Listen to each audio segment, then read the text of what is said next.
Assalomu alaykum obunachilar. Kommentariyada savol tushgan ekan, o'sha savolga javob berib qo'ymoqchiman.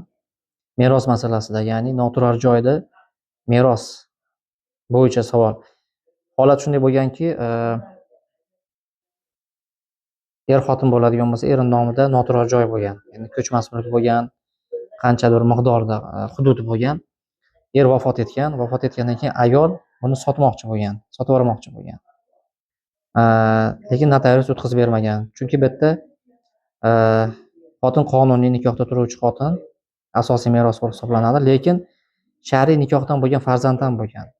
Bitta savol tushib, shar'iy nikohdan bo'lgan farzand merosxo'r hisoblanadimi deydi. Agar metrikasi bo'lsa, metrikada o'sha meros beruvchini, ya'ni o'sha noturar joyning egasini familiya, ismi, otasi sifatida belgilangan bo'lsa, ushbu farzand ham qolgan qonuniy nikohdan bo'lgan farzandlar bilan bir xilda teng huquqda, teng ulushlarda merosxo'r hisoblanadi.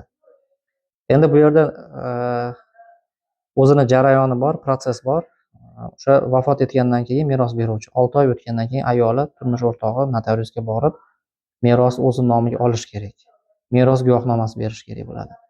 Chunki bu meros er-xotin turmush qurgandan keyin olingan mulk umumiy hisoblanadi. Garchi agar ayol 1 so'mlik hissa qo'shmagan bo'lsa ham teng yarmiga barcha mulklarga, bu uy bo'ladimi, uchastka, hovli, kvartira, mashina, firma, tadbirkorlik, korxona, zavod bo'ladimi, fabrika bo'ladimi, aksiyalar bo'ladimi, bankda turadigan omonatlar bo'ladimi, kredit bo'ladimi, kreditga ham merosxo'r hisoblanadi. Qarz bo'lsa, qarzga ham merosxo'r hisoblanadi. Nafaqat moddiy boyliklarga. Bu qarzdorliklarga ham teng yarim bo'yniga tushadi unda. Kreditli uy bo'lsa, kreditli uyda ham teng yarmiga merosxo'r hisoblanadi ayoli. Endi teng yarmiga deyilyapti. Notarius nimaga o'tkazib bermagan? Chunki qolgan yarmiga o'sha vafot etgan xo'jayinini, turmush o'rtog'ining nomidagi uni ulushiga farzandlar rozi bo'lsagina ayolning nomiga o'tkazib beriladi. Endi bu yerda balkim kimdir norozi bo'lgan bo'lishi mumkin. O'shaning uchun notariusda ishlari bitmagan. Fuqarolik qonunchiligida yozib qo'yganki, agar meros masalasi bo'yicha nizo kelib chiqadigan bo'lsa, o'rtada kelishmovchilik bo'ladigan bo'lsa, unda sudga murojaat qilinadi. Sud o'sha har bitta merosxo'rni o'zini ulushini qarorda belgilab beradi.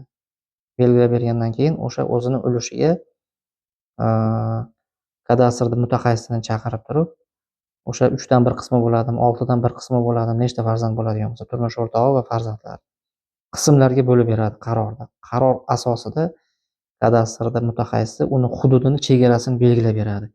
Chegarasini belgilab bergandan keyin o'zini chegarasiga, o'zini o'sha ulushiga yarasha o'zini nomiga kadastr hujjat qiladi va davlat ro'yxatidan o'tkazadi. Davlat ro'yxatidan o'tkazgandan keyin xolasa sotadi, xolasa foydalanadi, xolasa boshqa merosxo'rga sotishi mumkin. Yoki bo'lmasa o'zini ulushini boshqa farzandga foydasiga voz kechib berishi mumkin. Aytaylik, 3 ta farzand bo'ladigan bo'lsa, o'sha uchalasidan bittasi otasini izidan borib, o'sha tadbirkorlik bilan shug'ullanib, otasiga yordam berib, ko'proq shu ishni tushunadigan bo'lsa, xolasa beminnat, xolasa pulini olib, o'sha qolgan farzandlar o'zini ulushini boshqa farzand ulushiga voz kechib berish haqida notariusga ariza yozib berish kerak bo'ladi. O'shanda ulushi boshqa farzandga o'tadi. Agar sizlarda ham qanaqadir masalalar bo'lsa, savollar bo'lsa, kommentariyada yozib qo'ying, like bosing, obuna bo'ling. Bundan tashqari, ko'pchilikda xabari bor. Kechasi 10:30, 10:40 larda jonli efir bo'lyapti. Mana shu stream deyilar ekan TikTokda. To'g'ridan-to'g'ri o'zingiz savolingizni berishingiz mumkin va javob olishingiz mumkin bo'ladi. E'tiborlaringiz uchun rahmat. Salomat bo'linglar. Efirlarda ko'rishguncha.